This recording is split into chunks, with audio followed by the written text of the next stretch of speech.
Good morning, or good evening, or afternoon. God, we're all over the world. I'm Clare Dubois. I'm the founder of Tree Sisters. And this is session 2 of a long series of daily Facebook Lives that I'm going to be doing over October. As part of my own... This is what it looks like for me to play full out, because I head up treesisters.org, which is an organisation that exists to call women into their leadership on behalf of life, on behalf of the trees especially, on behalf of our children. And I can't do that if I'm not going to do it myself. And this month we are running our Million Trees campaign, which is a campaign to bring us to 1 million trees a year, hopefully by the end of this month. And that means about 2,500 of us stepping up to start giving money for fast-growing tropical trees every month, literally part of the air that we breathe. And from there to get to 1 million trees a month, and then 1 million trees a week, and then 1 million trees a day, which we can do when we get to 700,000 of us. So in a moment, I'm going to tell you a story about something that happened in my life that was probably the single most catalytic thing that changed things irrevocably and meant that I could no longer continue on as I was. And I want to share it because I feel that moments where life changed still hold the magic in them, and they have the possibility, if you share them, to seed that catalytic impulse in everyone. And this is one of those stories. It was an incredibly strong moment for me.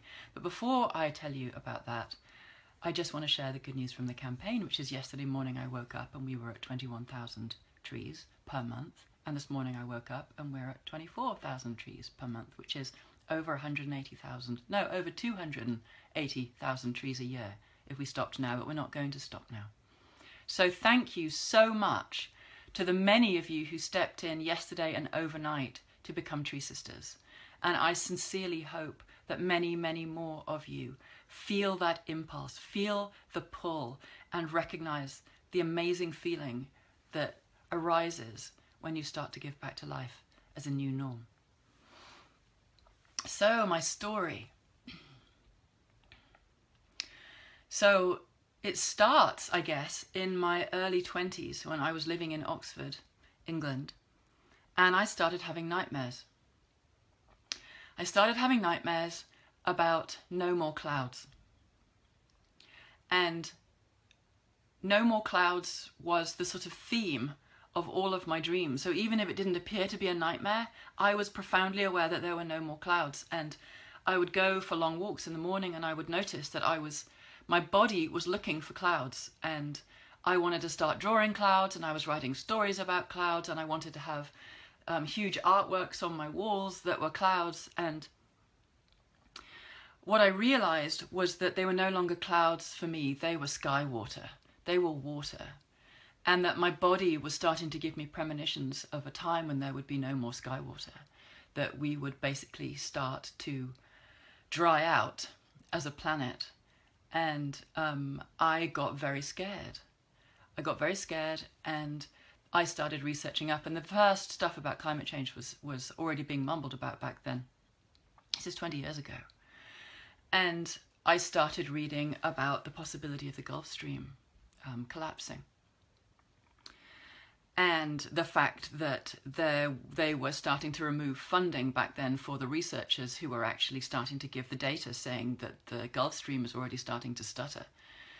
And the reality of the fact that if or when the Gulf Stream stops, my beloved England is going to go under another ice age. So will most of Northern Europe, with the same latitude as Labrador in the States. And my rising panic grew into large grieving fits because I would sit in my absolute beloved beech tree forests and know that if we continued on the way that we were going to continue on, that those forests were going to be gone, that everything that I loved in England pretty much would be gone. And it could happen within my lifetime. It could happen incredibly fast, actually. And now, finally, there's more and more talk about it because it's to do with the balance of saline water and fresh water in the tropics, in the poles. that creates part of this conveyor belt that enables this warm current to come up from the Gulf of Mexico up past England and keep our climate temperate. So I was experiencing myself in this schismic state that I think most of us are, with the information coming in, but nobody taking action that seemed commensurate with what we're being told. And then in 2001, I think it was, I went to a 5 Rhythms dance workshop, a week-long Patterns in the Sand, with Adam Barley and Dawn Morgan, and my life changed completely. It was New Year's Eve, and we were asked to do ritual theatre. And for anyone that knows me, coming out front doing anything is my idea of a nightmare. Doing these Facebook Lives is my idea of a nightmare. And my little pod of about 6 of us were told that our piece of theatre, which was our gift for the night, was going to be the rape of the earth. Very cheerful topic. And I thought, oh, well, I'll just be the earth. You know, that's just going to mean I'm just going to sit there and get raped. You know, that's easy. I know how to do that. So we arranged this piece where I basically stripped off naked and painted my body with waterfalls and sort of had this I'm a goddess moment. And then we put everybody's clothes that we could possibly find on top of me until I looked like a spectacular bag lady. And I was absolutely enormous. And I had hats and scarves and, you know, 3 layers of coats. And I was placed on this throne in front of everyone. And I started handing out cups of tea. And as I was handing out cups of tea, just very gently, here you go, I'm going to provide for you, here you go, I'm going to provide for you, I'll keep providing for you, as Mother Earth in her infinite generosity. My cohort were running around and they were just like dragging off my clothes and pulling off my hat and yanking off my scarves and, you know, this is mine and this is mine and how do we take this and how do we extract that and how do we mine this and let's deforest this and it was this feeding frenzy. You know, humanity had woken up to the point that it had realized that it could completely consume its planet and make everything that it wanted without any sense of connection to this beingness that actually is providing everything and of which we are a living, breathing part. And at the point that I'd done pretty much being able to hand out cups of tea, I think I had about a sock. I was naked and I think I had a sock and a scarf or something left on. I was supposed to do this, you know, hurl myself on the floor and wake everybody up routine. And so I did. I gave my most blood-curdling scream and hurled myself on the floor and lay there. And this was the moment where humanity was supposed to wake up and go, oh my goodness, look what we've done to our mother. We better make amends. Quick, let's, you know, put her back on her throne and dress her back up again. And I was lying on the floor as if somebody had poured a bucket of freezing cold water on top of me. God, it still makes me cry. I have never been able to tell this story without crying. Because I was going into shock.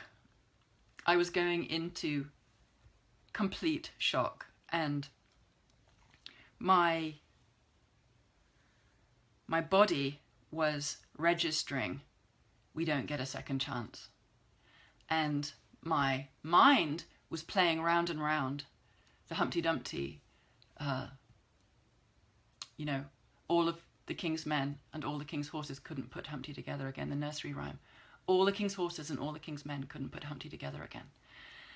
And I was going, oh my God, we don't get to put her back on her throne. We don't get to put our oil back in the ground. We don't get to, you know, you can't fix a broken planet. Like once we've broken her, she's broken. And this rising panic was sort of blocking out everything else. And meanwhile, I was sort of picked up and I was put back on the throne and I was wrapped up in clothes. And they did a little dance and they had a community moment of, you know, bonding around their awakening. And I was in complete shock, and my system was just going, we don't get a second chance. We don't get a second chance. This is it. We're you know, we're almost past the point of no return already. We're going to run out of time. We're not going to be able to, you can't put a incredibly distressed planet into therapy.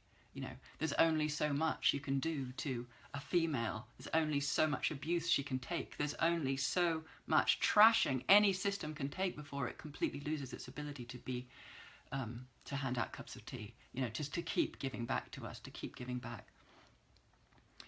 And I looked up at the audience and everyone was crying. And it didn't, you know, I was still just locked in this place of shock. And so we went and sat back down again and we watched the rest of the ritual theatre. And then at the end of the evening, we were all handed out gifts. And these were gifts that were sort of nameless. You didn't know who it was for or who it was from. And I was given this little packet and I opened it and it was a book. And on the front of it was a cloud. Oh. And the title of the book was You Can Change the World. And I started crying.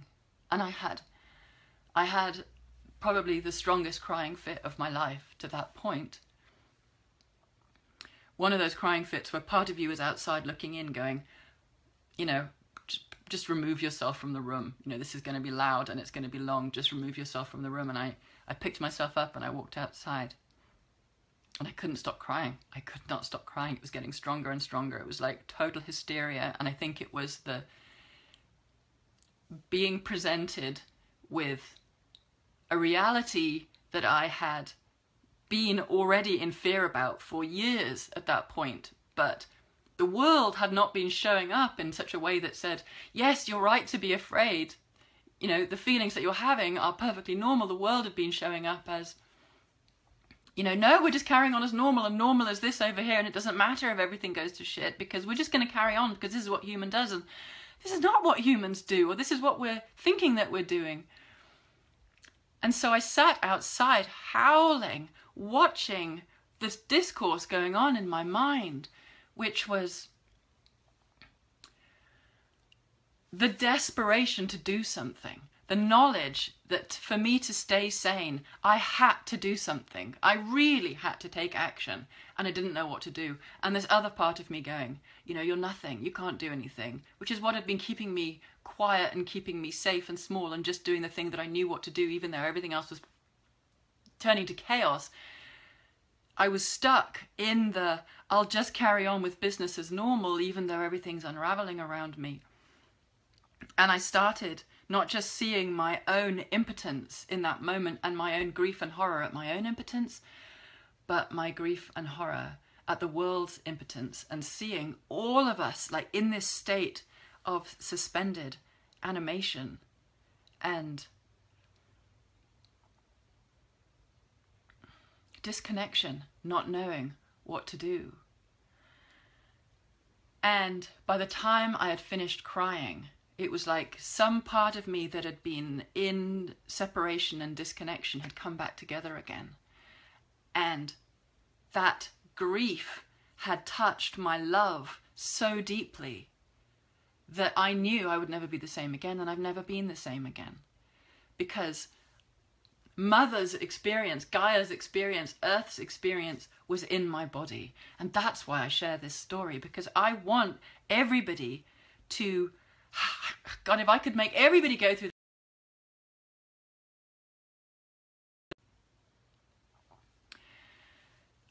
I would put everybody on that chair and I would ask them to sit there and feel the reality, the bone deep, visceral reality of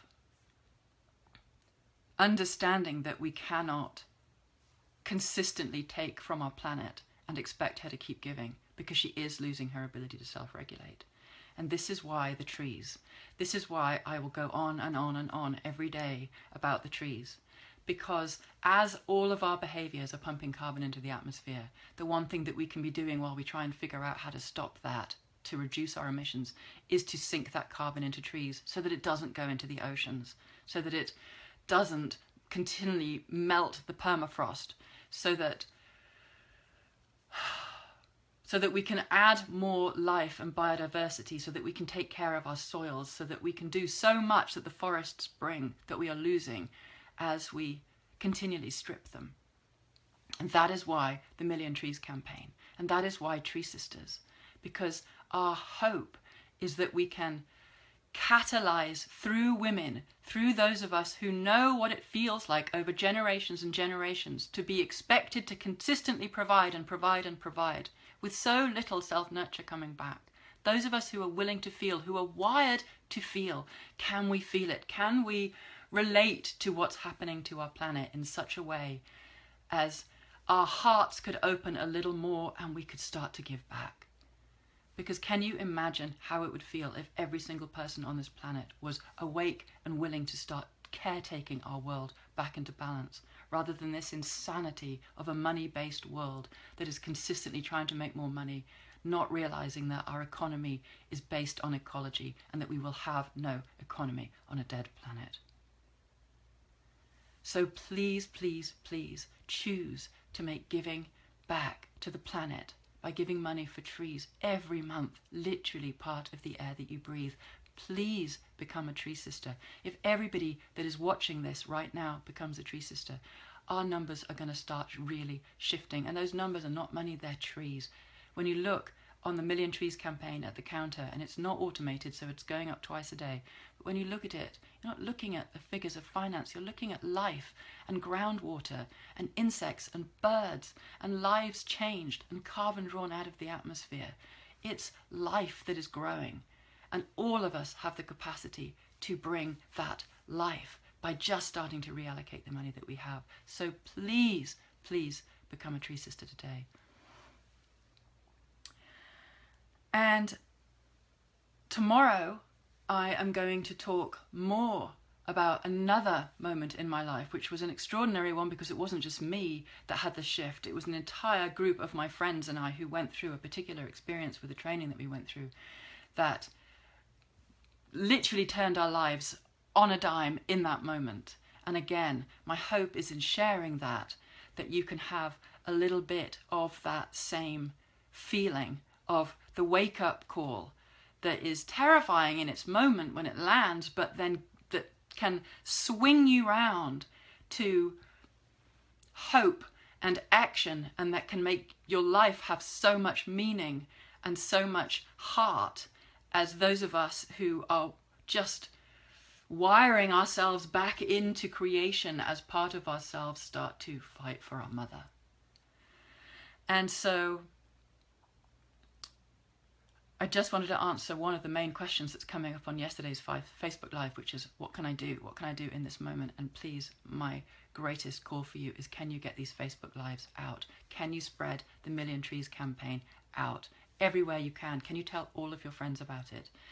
milliontreescampaign.com and treesisters.org.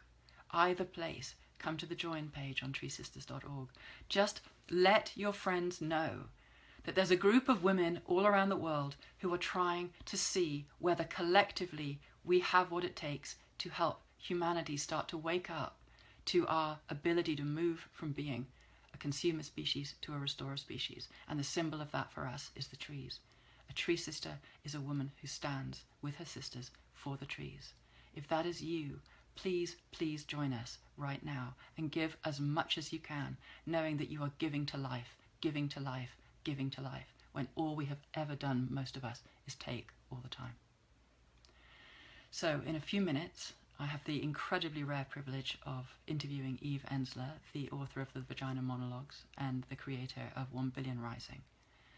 Please join me. That is the feminine-awakening-series.com. And please, I'll say it one more time, choose to make giving money for trees every month literally part of the air that you breathe, with all my gratitude. See you tomorrow at the same time.